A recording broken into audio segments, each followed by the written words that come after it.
told that once you die, your judgment starts. Once you die, your judgment starts.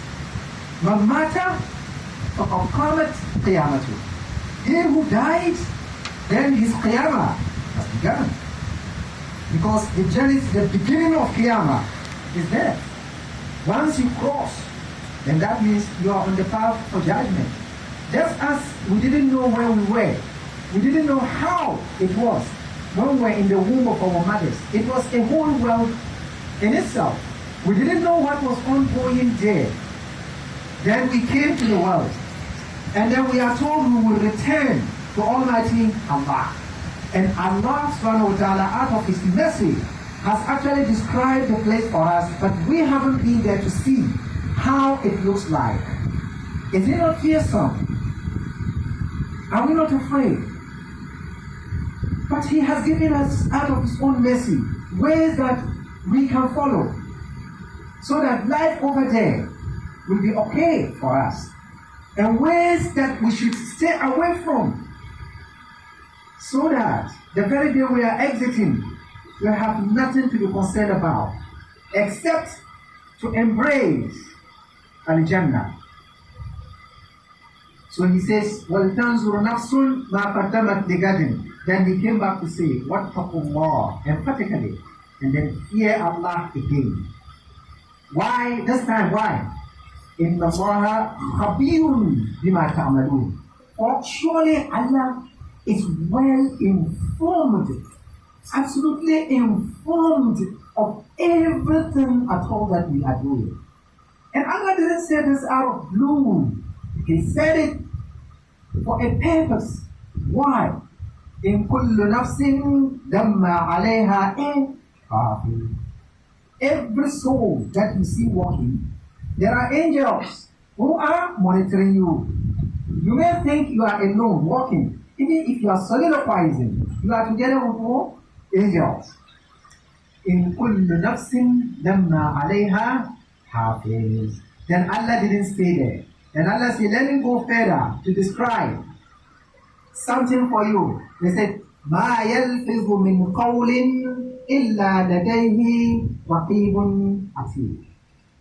No amount of words that you will say emanating from your mouth, except that there is Raqib and Atid. Yes, there is Raqib and Atid. These are noble scribes. Then elsewhere he says, Kiraman Katibin Ya'lamuna Ma Taf'alun.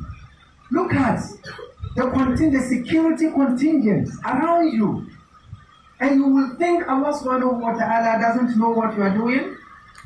So that's why he says, Wattaqullah. Come back to your own self. Connect to yourself.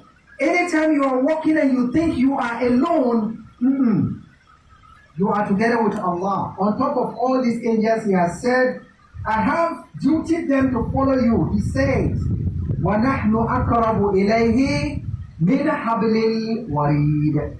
And that we are so much near to Him than even His jugular vein. The jugular vein is here, right? But Allah says, He is nearer to you than your jugular vein. But because you don't see Him, because of what? He is nearer. That's why you can't see Allah. If I do this, and then somebody does this, the two of us, who will see? Very well. The one who has stretched the paper right in front of him, right? He will see everything written. But once you bring it this way, you can't see anything. So that's why you don't see God. That's why you can't see Allah. Because Allah is near to you. But you can only feel Allah. You can't see Him, but you can feel Him. So that's why He says, وَنَحْنُ أَقْرَبُ إِلَيْهِ مِنْ حَبْلِ الْوَرِيدِ. Then, again He says, مَا يَقُولُ مِنْ نَجْوَى ثَلَاثَةٍ إِلَّا هُوَ رَابِعُهُمْ ولا خمسة إلا هو سادسهم ولا أدنى من ذلك ولا أكثر إلا هو معهم أينما كانوا. That's Allah. There can't be a meeting of two people except that Allah subhanahu wa ta'ala is the 10. And there can never be a meeting of 3. Allah will be the 4th. There can be more, there can be less. Allah will surely be with them. So that's why the verse is telling you what taqwallah, knowing very well that you are not alone.